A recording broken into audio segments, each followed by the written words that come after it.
Tapi gimana nih, Children of Heaven versi Indonesia kalau dibandingin sama versi originalnya, versi Irannya itu. Ini yang menarik buat gua. Secara garis besar kalau ngomongin cerita masih sama, karakternya sama, dinamikanya kurang lebih sama, konfliknya juga sama ya, masih soal kakak adik tukeran sepatu karena sepatunya si adik dihilangin sama si kakak. Poin utama yang mau disampaikan juga sama, sepatu di sini itu masih jadi simbol buat pijakan hidup. Makanya di saat si kakak itu minjemin sepatunya ke si adik, itu kayak bentuk membagi pijakan hidup dia ke adeknya. Terus kemudian pada saat ada scene mereka berdua itu nyuci sepatu bareng, kalau lu inget ya, nyuci sepatu bareng. Nah itu semacam simbol lah gimana keduanya itu saling merawat, saling dalam tanda kutip tuh ngebersihin pijakan hidup masing-masing. Masih sama versi Indonesia ya tuh ya kurang lebih kayak gitu cerita sama pesannya. Bedanya adalah di approach dari sutradaranya. Karena di sini lo akan melihat hasilnya gimana cerita yang secara garis besar sama lah ya, itu bisa hasilnya beda banget di saat digarap sama dua orang sutradara yang punya approach beda. Kalau Majid Majidi di versi Iran itu kan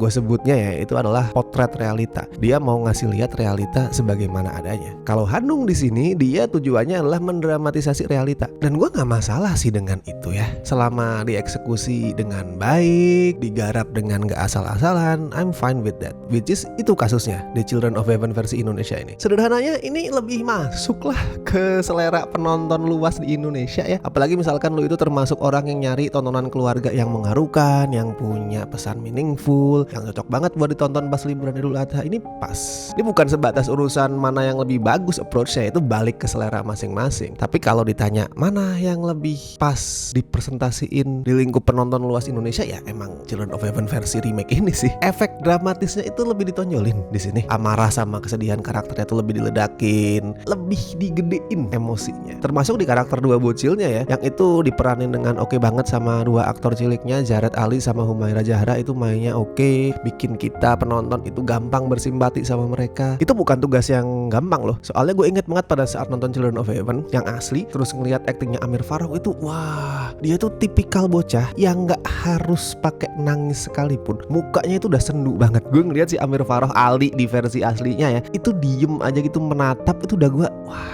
kasihan banget nih, matanya tuh kayak puppy eyes gitu yang mudah memancing simpati. Nah di sini walaupun secara default mukanya Jared Ali itu nggak sesedih Amir Farrokh, tapi aktingnya bagus. Si adek Humaira Zahra tuh juga dia nggak berlebihan gitu untuk menunjukkan betapa malang nasib seorang adek yang sepatunya hilang. Nggak yang berlebihan, tapi gue dibikin aduh kasihan banget lu.